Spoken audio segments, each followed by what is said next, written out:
पण जेव्हा मुख्यमंत्री असं बोलतायत याचा अर्थ मुख्यमंत्र्यांनी सुद्धा ते मान्य केलंय की मतचोरी झालेली आहे, मतचोरी होते आहे।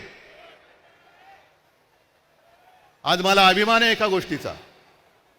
आपण दरवेळेला असं म्हणतो की महाराष्ट्र देशाला दिशा दाखवतोय। आज संपूर्ण महाराष्ट्र आपल्या रूपामध्ये एकवटलेला आहे आणि तो देशाला दिशा दाखवतोय। मी तुमच्या सगळ्यांवरती आता एक जबाबदारी टाकतोय। तुम्ही सगळे आपण बाकीचे आपले पक्ष वगैरे बाजूला ठेवून एकवटलेलो आहोत। ज्या गोष्टी आता आम्ही करतो आहोत, शिवसेना, महाराष्ट्र नवनिर्माण सेना, राष्ट्रवादी काँग्रेस, कम्युनिस्ट, शेतकरी कामगार पक्ष सगळ्यांचे कार्यकर्ते करतायत, तसं मी सर्व मतदारांना आवाहन करतोय, राज्यातल्या नव्हे तर देशातल्या, की सगळ्या जणांनी आपापलं नाव आपल्या यादीत आहे की नाही हे पुन्हा जाऊन तपासा आणि आपल्या घरामध्ये आपल्याला न दिसणारी, आपली परवानगी न घेतलेली माणसं राहतात की नाही हे सुद्धा तपासा। कारण जर शौचालयामध्ये 100 माणसं राहत असतील तर तुमच्या घरात किती राहू शकतात? आणि मी मतदारांना का सांगतोय, कारण हे तर सगळे राज तू दाखवले, बाकीच्यांची जशी दुबार तिबार नाव आहेत ती। आज मी दाखवतोय एक असा अर्ज आहे की त्याच्या अर्जाखाली एक शेरा आहे। तो शेरा पहिल्यांदा वाचतो, त्याच्यानंतर मी नाव वाचतो की सदर अर्जाबाबत अर्जदार, आता अर्जदाराचं नाव मी नंतर सांगतो, यांची भेट घेऊन सदर अर्जाबाबतची पडताळणी केली असता हा अर्ज आम्ही केलेला नाही असा अभिप्राय मिळाला आहे। त्या आधारे सदर अर्ज रद्द म्हणजे बाद करण्यात आलेला आहे।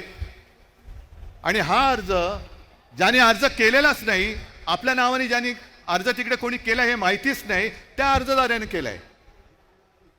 आता हा अर्जदार शोधायचं कुठे? तर त्या अर्जदाराचं नाव आहे उद्धव बाळासाहेब ठाकरे।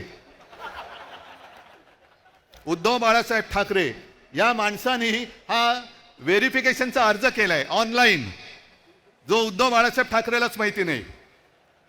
त्याच्यावरती मोबाईल नंबर खोटा आहे।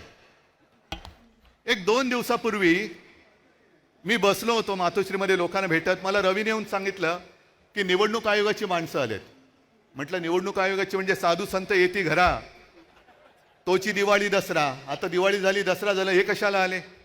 मग निवडणूक आली असणार। मग त्यांना बोलवलं, त्यांना विचारलं, सगळी मराठी माणसं, त्यांची काही दोष नाही, आमच्याच गव्हर्नमेंट कॉलनीमध्ये राहणारी। आणि म्हटलं बोला काय हो, काय माहिती पाहिजे तुम्हाला? नाही तुम्ही सांगा। म्हटलं मी काय सांगू, मला काय माहिती तुम्हाला काय पाहिजे? नाही टेलिफोन नंबर बरोबर आहे का? म्हटलं टेलिफोन नंबर खोटा आहे। मग आणखीन काय तुम्हाला सांगायचं? म्हटलं मी कशाला, तुम्ही माझ्याकडे आलात? नाही तुम्ही अर्ज केलाय व्हेरिफिकेशनसाठी। मग मी अनिल परबना विचारलं, अनिल देसाईला विचारलं, सूरजला विचारलं, कोणी आपल्याकडनं अर्ज केलेला नाही। आणि विशेष म्हणजे हा अर्ज कधी केला गेलाय? 23/10/2025 म्हणजे कालच्या 23 तारखेला अर्ज केला गेलेला आहे। आणि कुठून केलाय? ते सक्षम नावाचं ॲप आहे। तर सक्षम नावाच्या ॲपवरनं हा प्रकार कशासाठी कोण करत होतं? मी रितसर तक्रार केली की कोणी हे केलेलं आहे। याचा अर्थ असा की माझ्या नावाने खोट्या नंबरवरून OTP काढण्याचा प्रयत्न झालाय, हे सगळं प्रकरण हॅक करण्याचा प्रयत्न झालाय। आणि कदाचित आपण 14 आणि 15 तारखेला हा विषय हातात घेतल्यानंतर 23 तारखेला अर्ज केला गेलाय, म्हणजे माझ्या सकट माझ्या कुटुंबातील 4 जणांची नावं मतदार यादीतून बाद करण्याचा प्रयत्न केला गेलाय का, हे आता आपल्याला शोधलं पाहिजे।